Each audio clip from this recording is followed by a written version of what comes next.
This is a KiSS DP-1000 DVD player, and this is a pretty good DVD player from about 10 years ago, around 2005, 2006. And the unique thing about this is that it's made in Denmark, and you don't really find that many electronics made in Denmark these days, especially consumer electronics. And it was a pretty good DVD player for its time because it read many formats, including DivX, MPEG4. Essentially, it's like a little specialized computer. And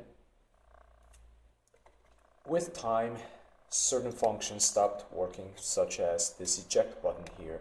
If I press eject button and nothing happens, instead of ejecting the disk. And that is not too bad for a 10-year-old model. And however, if I use the remote control here, press the power and it turns on, these two buttons light up, then you can see the LCD scrolls to the left. And if I press the eject button on the remote control, it ejects the tray without any problems. Okay.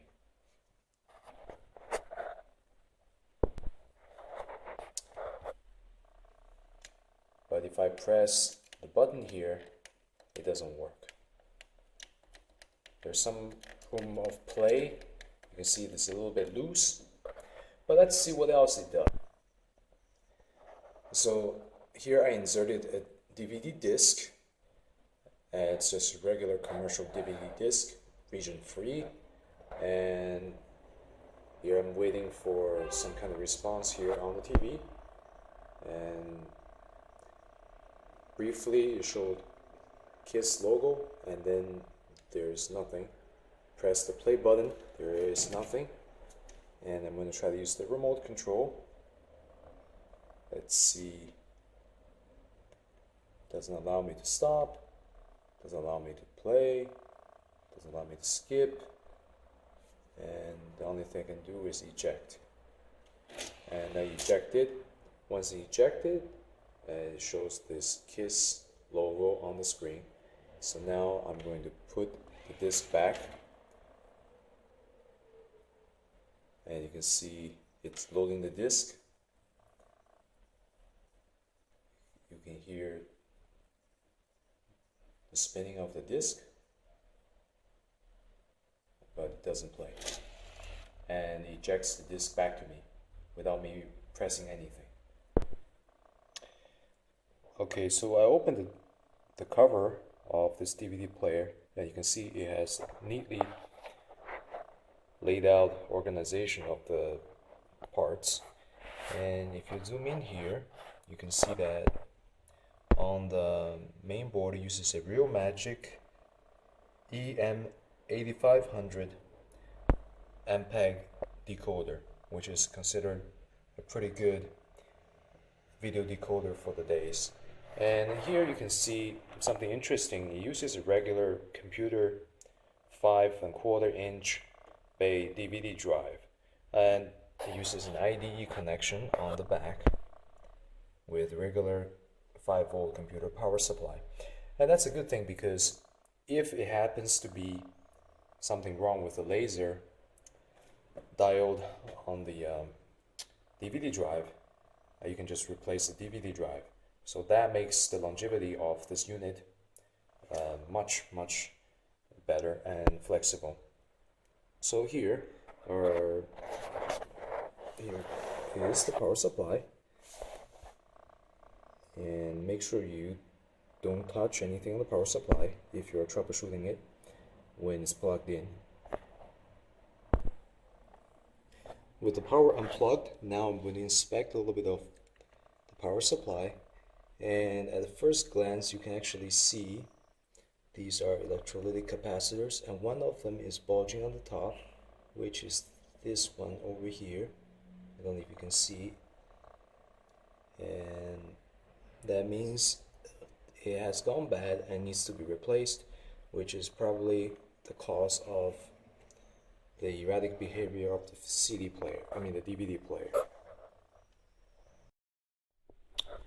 And here you can see on this power supply, this electrolytic capacitor has a swollen top, and it's made by TPO, and the rest of the capacitors are made by TPO as well, except that's only one that's flat, that is swollen on top, and it must be replaced because these are essential for DC power regulation. And this is the capacitor that I replaced. That's the new one, and this is the one that I removed. You can see the top is slightly bulging. And let me put this power supply back to see how it works. Okay, I plugged in this DVD player after I changed the capacitor in the power supply, and you remember the last time I could not open the eject button. Now I press it and it opens. So I'm going to put a DVD, close it, and see if it plays. So you can see here on the TV, like last time, it shows the logo. And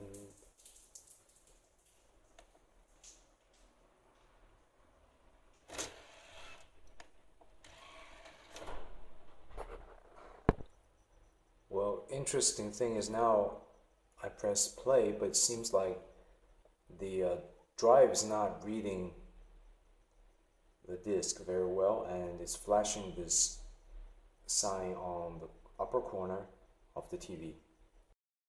Okay, it turned out that even after I've replaced that particular capacitor, the DVD player still wasn't reading the disk with that flashing error, and I decided to replace the DVD drive since it uses a standard IDE interface DVD drive that's commonly found in computers. And here is the original DVD drive that came with it. It's made by, I think, Hitachi or Toshiba. So anyway, it wasn't difficult to replace it. The only thing is it's got a special cover for the internal tray. So I ended up replacing it with a Hitachi data storage DVD drive, and you could use any compatible IDE DVD drive from an old computer. In fact, I took this from old computer from 2004, and I have to remove this faceplate if I want to fit completely inside the unit. But for testing purpose, I'm just laying it on top of the frame, and you can see the IDE cable and the power cable are connected, and the DVD is already on. So unfortunately, even after I replaced the capacitor, the eject button worked one time and it stopped working. Neither would the play and stop button working. So I think I have to replace more electrolytic capacitors later. First, let's just test if my theory is right about this drive itself being defective. I have remote control, so I could use this to open and eject. As you can see, it works even with a different internal DVD drive. After all, they all use the same API command, and it should work. So now you can see it's reading the disk, and here you can see this. It's showing the World Championships of Judo from 2014 without any problems. And I'm selecting this to play.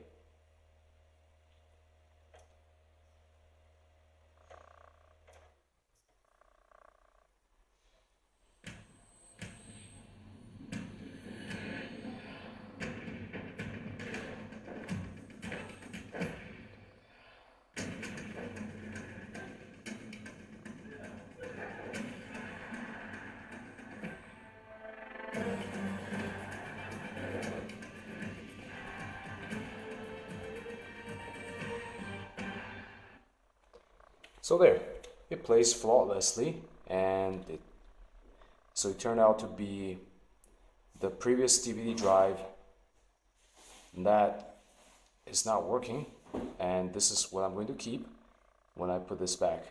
However, I still have to troubleshoot the front panel of these two non-functional buttons.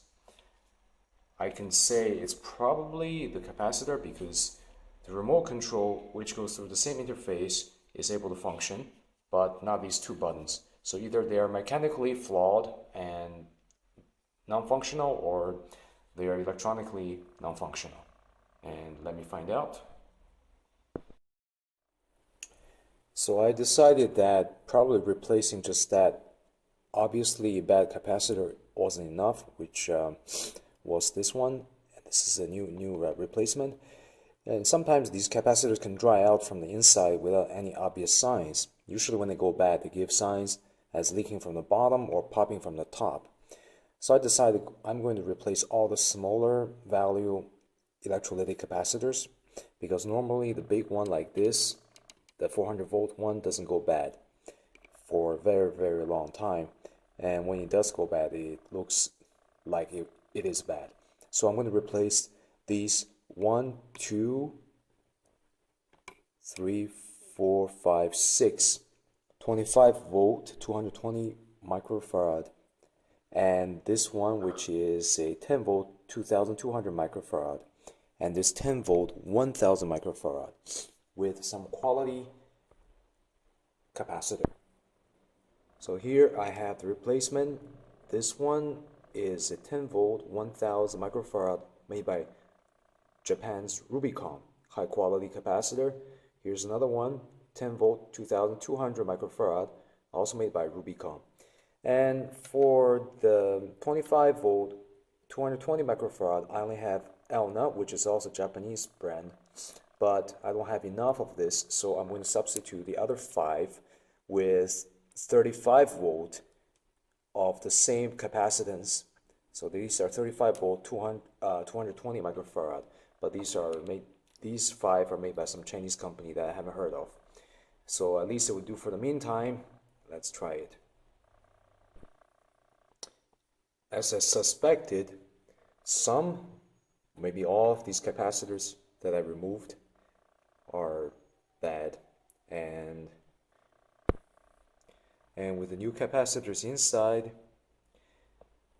this machine is working properly again, and I'm able to use the front button to eject the tray without any effort, without any problems. There's no disc, so I can't play it, but let's try that again. Eject. Look, so it was caused by the capacitors. So it was both the power supply capacitor and the DVD drive. Alright, so now I have the new disk drive, new capacitors, and I press the eject button and the tray opens. So let's just try one more time. Now the tray closes. So it's working, and let's see if it plays the video as it should. Reading the disc, and there we go. The disc is playing, and let me try to press the play button here. You can see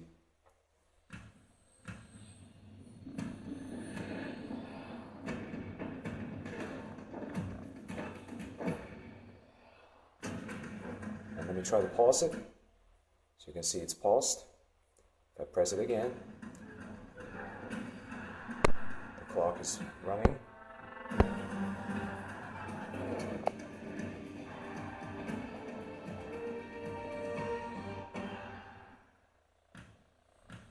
One more time. Now I'm going to eject it. Welcome to Russia and to the city. Stopped. Hold the button to eject. Okay. Now I successfully eject the disk. Push it one more time. So it wasn't an issue with the button. And I fixed the DVD player by replacing all the small electrolytic capacitors and the internal drive. And this KiSS DVD player is well designed enough that allows me to perform this kind of repair without having to throw it away. So now I have a perfect, good DVD player one that will last for another 10 years. So before I can put this back, I need to mention there are a couple of issues. In order to fit the front face of the DVD drive inside, I had to remove the faceplate, which is this, and also this. This is in front of the tray. It's actually quite easy to remove. You just have to lift it up, just push it up from the tray, and it removes. So I had to remove these in order for it to fit, and you can see that it fits inside. And now the only issue is the faceplate, the original faceplate of the original DVD drive inside. The original DVD drive has a longer tray that's designed specifically for this type of machine, so this cover can just slide down onto it, and whenever you press the eject button, it will just push this out and it stays with the tray. Unfortunately, with this DVD drive that I used to replace it, it does not attach, it's not long enough to attach to this. But this is only for cosmetic purpose, so it doesn't really affect the function of the DVD player. And it keeps the dust out, but that's, you know, that's not really a problem. Okay, now the buttons are working with this assembled machine. This come out. It is loading.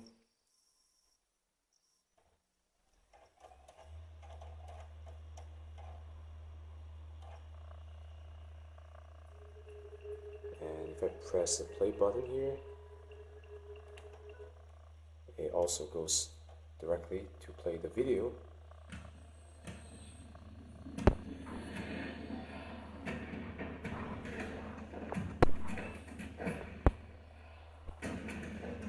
Let's come back.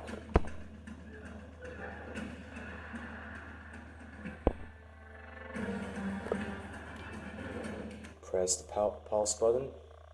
It pauses. Press to play it again.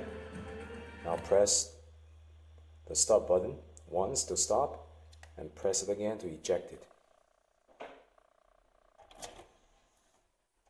Take the disc, put it back,